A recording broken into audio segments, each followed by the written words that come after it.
বাংলাদেশ দক্ষিণ এশিয়ার digital super power হবার পথে এগিয়ে যাচ্ছে। শুধু বাংলাদেশ নয়, পুরো দক্ষিণ এশিয়ার ডিজিটাল হাব হিসাবে গড়ে উঠতে যাচ্ছে এই দেশটি। বর্তমানে ভারতের 7 সিস্টার্স অঞ্চলে বাংলাদেশ 5G ইন্টারনেট সেবা পৌঁছে দিতে পারে সেখানে। মিয়ানমারের সংঘাত ও দুর্যোগে ইন্টারনেট সংযোগ বাধাগ্রস্ত হলেও বাংলাদেশের স্যাটেলাইট ইন্টারনেট সে সমস্যা দূর করতে পারে সহজেই। নেপাল ও ভুটানের পাহাড়ি অঞ্চলেও আকাশপথে ইন্টারনেট সংযোগ নিশ্চিত করা সম্ভব হবে বাংলাদেশের মাধ্যমে। কিন্তু কিভাবে, জানাবো এই প্রতিবেদনে। বিশ্বের সবচেয়ে বড় উপসাগরের কোল ঘেঁষে গড়ে উঠেছে বাংলাদেশ। 1,47,570 বর্গ কিলোমিটার জুড়ে চিরসবুজ এই দেশটি। ভৌগোলিক দিক থেকে এই দেশটি অত্যন্ত গুরুত্বপূর্ণ অবস্থানে রয়েছে। ভাটির এই দেশটির 3 দিকে রয়েছে ভারতের অবস্থান। ভারতের সাথে বাংলাদেশের 4,156 কিলোমিটার লম্বা আন্তর্জাতিক সীমানা রয়েছে। বাকি একদিকে মিয়ানমারের সাথে বাংলাদেশের সীমানা রয়েছে। অমিত সম্ভাবনার মাঝে বাংলাদেশের অবস্থান। উত্তরে হিমালয়, দক্ষিণে বঙ্গোপসাগর, মাঝখানে শুধু 40 মাইল চিকেন নেক বাংলাদেশের উন্নয়নে বাধা হয়ে আছে। এই 40 মাইলের বাধা ঘুচে দিতে পারলেই বাংলাদেশের উন্নয়নকেও লোহার দড়ি দিয়েও বেঁধে রাখতে পারবে না, এমনটাই বলেছেন বাংলাদেশের অন্তর্বর্তী সরকারের প্রধান উপদেষ্টা অধ্যাপক ডক্টর মোহাম্মদ ইউনূস। বাংলাদেশের বিনিয়োগ সম্ভাবনা দেখতে এবছরই আসছেন বিশ্বের সবচেয়ে ধনী ব্যক্তি ইলন মাস্ক। মার্কিন প্রেসিডেন্ট ডোনাল্ড ট্রাম্পের সবচেয়ে আস্থাভাজন বিশ্বের সবচেয়ে ধনীদের একজন ইলন মাস্ক। তিনি এখন যুক্তরাষ্ট্রের দক্ষতা বিষয়ক মন্ত্রী, বিশ্বের অন্যতম প্রভাবশালী ব্যক্তি। বিশ্বের যে কোনো সরকার প্রধান তার সঙ্গে কথা বলার জন্য চেষ্টা করেন। তার সাক্ষাৎ পাওয়াটাই বিরাট এক সৌভাগ্যের বিষয়। অথচ সেই ইলন মাস্কই ফোন করলেন বাংলাদেশের প্রধান উপদেষ্টা ডক্টর মোহাম্মদ ইউনূসকে। তাদের মধ্যে কথা হলো বৃদ্ধত্বপূর্ণ পরিবেশে। প্রধান উপদেষ্টা ইলন মাস্ককে বাংলাদেশে সাদরে আমন্ত্রণ জানালেন। অন্যদিকে আমেরিকা সফরে গিয়ে মার্কিন রাষ্ট্রপতি ডোনাল্ড ট্রাম্পের মন গলাতে পারেনি ভারতের প্রধানমন্ত্রী নরেন্দ্র মোদী। মোদীর সফরের দিনই ভারতের উপর অতিরিক্ত ট্যাক্স আরোপ করেছেন ট্রাম্প প্রশাসন।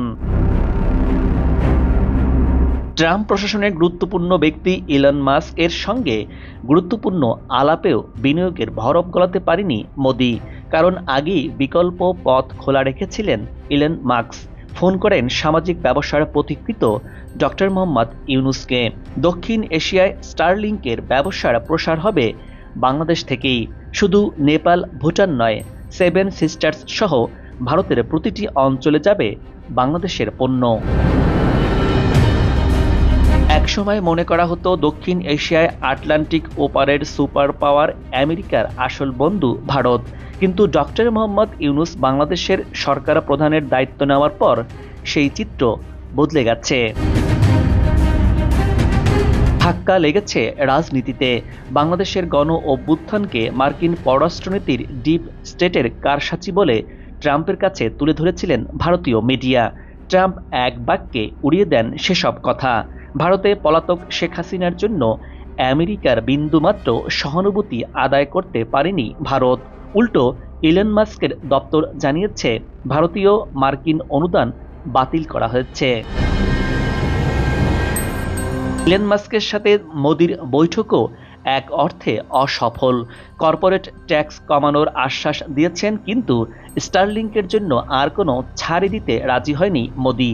অন্যদিকে আদানি গ্রুপের মতো ভারতীয় প্রতিষ্ঠানগুলো মোদি সরকারের কাছে বিশেষ সুবিধা পাচ্ছে।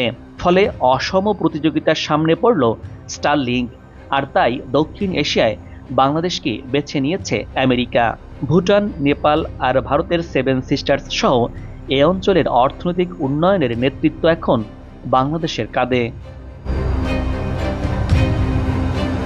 অন্তর্বর্তীকালীন সরকারের প্রধান উপদেষ্টা নোবেল বিজয়ী অধ্যাপক ডক্টর মোহাম্মদ ইউনূসের হাত ধরে বাংলাদেশ দক্ষিণ এশিয়ার ডিজিটাল সুপার পাওয়ার হবার পথে এগিয়ে যাচ্ছে। এবার এমন এক অবিশ্বাস্য প্রযুক্তি আসছে যা বদলে দেবে দক্ষিণ এশিয়ার ভবিষ্যৎ। বাংলাদেশে আসছে আরেক যুগান্তকারী এক প্রযুক্তি। বিশ্বের সবচেয়ে ধনী ব্যক্তি ইলন মাস্ক তার প্রতিষ্ঠান স্টারলিংকের মাধ্যমে বাংলাদেশে স্যাটেলাইট ইন্টারনেট সেবা চালু করতে যাচ্ছে। স্টারলিংকের মাধ্যমে আকাশে থাকা হাজার হাজার স্যাটেলাইটের মাধ্যমে ইন্টারনেট পৌঁছে যাবে গহীন অরণ্য, দুর্গম পাহাড়, এমনকি সমুদ্রের মাঝখানে থাকা নাবিক ও জেলেদের কাছেও। ফলে নিরবিচ্ছিন্ন হাই স্পিড ইন্টারনেট সুবিধা নিশ্চিত হবে। শুধু বাংলাদেশ নয়, পুরো দক্ষিণ এশিয়ার ডিজিটাল হাব হিসেবে গড়ে উঠতে যাচ্ছে বাংলাদেশ। বর্তমানে ভারতের 7 সিস্টার্স অঞ্চলে এখনও 2G ইন্টারনেট চালু থাকলেও বাংলাদেশ 5G ইন্টারনেট সেবা পৌঁছে দিতে পারে সেখানে। মিয়ানমারের সংঘাত ও দুর্যোগে ইন্টারনেট সংযোগ বাধাগ্রস্ত হলেও বাংলাদেশের স্যাটেলাইট ইন্টারনেট সে সমস্যা দূর করতে পারে। নেপাল ও ভুটানের পাহাড়ি অঞ্চলেও আকাশপথে ইন্টারনেট সংযোগ নিশ্চিত করা সম্ভব হবে। ডক্টর মোহাম্মদ ইউনূসের নেতৃত্বে বাংলাদেশ, নেপাল, ভুটান, মিয়ানমার এবং ভারতের 7 সিস্টার্স অঞ্চল একসঙ্গে এগিয়ে যাবে। এই প্রযুক্তির ফলে দক্ষিণ এশিয়ার বাণিজ্যিক সম্ভাবনা আরও উন্মুক্ত হবে, পণ্য পরিবহন সহজ হবে, নতুন বাজার সৃষ্টি হবে এবং দক্ষিণ এশিয়ার ডিজিটাল রূপান্তর নিশ্চিত করবে বাংলাদেশ। সম্প্রতি ডক্টর মোহাম্মদ ইউনূস বাংলাদেশ নিয়ে নতুন এক সম্ভাবনার কথা তুলে ধরেছেন। সমুদ্রবন্দর ও হিমালয়ের অপার সম্ভাবনাকে কাজে লাগিয়ে বাংলাদেশ, নেপাল, ভুটান ও ভারত, বিশেষ করে ভারতের 7 সিস্টার্সের মধ্যে অর্থনৈতিক ও বাণিজ্যিক বলয় গড়ে তোলার আহ্বান জানিয়েছেন বাংলাদেশের সরকার প্রধান মোহাম্মদ ইউনূস। যদি এ অঞ্চলে যৌথ অর্থনীতি গড়ে তোলা যায় তাহলে মালামাল সোজা চলে যাবে নেপাল, ভুটানে এবং 7 সিস্টার্সে। আর এতে করে ব্যবসা বাণিজ্যের নতুন দুয়ার খুলবে, সেই সাথে অর্থনীতিও চাঙ্গা হবে। সুপ্রাচীন কাল থেকেই ভারতের সুদীর্ঘ ইতিহাস রয়েছে। ভৌগোলিক আয়তনের বিচারে এটি দক্ষিণ এশিয়ার বৃহত্তম এবং বিশ্বের 7ম বড় রাষ্ট্র। জনসংখ্যার বিচারে বিশ্বের সর্বাধিক জনবহুল দেশও। বিশ্বের অন্যতম বড় অর্থনৈতিক দেশগুলোর মধ্যে ভারত একটি। বড় গণতান্ত্রিক রাষ্ট্র ভারত। ভারত 28টি রাজ্যে বিভক্ত। এর মধ্যে 7টি রাজ্যের অবস্থান ভারতের উত্তর পূর্ব দিকে, যেখানে চীন, বাংলাদেশ এবং মিয়ানমারের সীমান্ত রয়েছে। আর এই 7টি রাজ্যকে একসঙ্গে বলা হয় 7 সিস্টার্স। এই 7টি অঙ্গরাজ্য হল অরুণাচল, আসাম, মণিপুর, মেঘালয়, মিজোরাম, নাগাল্যান্ড ও ত্রিপুরা। মূল ভারতীয় ভূখণ্ডের সঙ্গে উত্তর পূর্ব ভারত চিকেন নেক বা শিলিগুড়ি করিডোরের মাধ্যমে যুক্ত। যদি এই করিডোর না থাকত তাহলে মূল ভারতীয় ভূখণ্ডের সঙ্গে উত্তর পূর্ব ভারতের যোগাযোগ বিচ্ছিন্ন হতো, কারণ উত্তর পূর্ব ভারত পুরোপুরি স্থল বেষ্টিত। এর আশেপাশে কোথাও কোনো সমুদ্র নেই। এতে করে খানিকটা ঝুঁকির মধ্যে থাকতে হয় ভারতকে, কেননা পাশেই চীন ওত পেতে বসে রয়েছে। চিকেন নেক মানচিত্রে উত্তরবঙ্গের অংশ হিসেবে উল্লেখযোগ্য। চিকেন নেকের পশ্চিমে নেপাল এবং পূর্বে বাংলাদেশের সীমান্ত রয়েছে। মানচিত্রে এটি এমনভাবে স্থাপন করা হয়েছে যে এটি একদিকে ভারতের অভ্যন্তরীণ সংযোগ নিশ্চিত করে, অন্যদিকে আন্তর্জাতিক সীমান্তের ঘনিষ্ঠতাও দেখতে পাওয়া যায়। রাজনৈতিকভাবে অরুণাচল প্রদেশের অনেক বড় অংশকে দক্ষিণ তিব্বত হিসাবে চিহ্নিত করে চীন। ওই অংশকে তারা চীনের অন্তর্গত হিসাবে দাবিও করে। ভারতের মানচিত্রে শিলিগুড়ি শহরের কাছে অবস্থিত এই করিডোরটা অনেকটা বাঁকানো মুরগির ঘাড়ের মতো দেখতে বলে এই জায়গাটাকে অনেকে চিকেন নেক বলে থাকে। এই করিডোরের সবচেয়ে সরু অংশটা মাত্র 21 কিলোমিটার চওড়া, যার আশেপাশেই রয়েছে অন্তত 4টি দেশের আন্তর্জাতিক সীমান্ত। এই দেশগুলো হলো চীন, নেপাল, ভুটান ও বাংলাদেশ। চিকেন নেক বাংলাদেশের জন্য ভূ রাজনৈতিক এবং অর্থনৈতিক দিক থেকে অত্যন্ত গুরুত্বপূর্ণ। এটি ভারতের উত্তর পূর্বাঞ্চলীয় রাজ্যগুলোর সাথে বাংলাদেশের সহজ ও দ্রুত সংযোগের একটি গুরুত্বপূর্ণ রুট। বাংলাদেশ ভারত বাণিজ্যিক সম্পর্ক উন্নয়নে এবং যোগাযোগ ব্যবস্থা শক্তিশালী করতে চিকেন নেকের ভূমিকাও বেশ উল্লেখযোগ্য। এ অঞ্চলে শান্তি ও স্থিতিশীলতা বজায় রাখতে সাহায্য করে। ভৌগোলিকভাবে বাংলাদেশের অবস্থান নিয়ে প্রধান উপদেষ্টা অধ্যাপক ডক্টর মোহাম্মদ ইউনূস বলেছেন, ভারত এবং চীনের মতো দুই মহাশক্তির মাঝে বাংলাদেশ সুবিধাজনক অবস্থানে রয়েছে।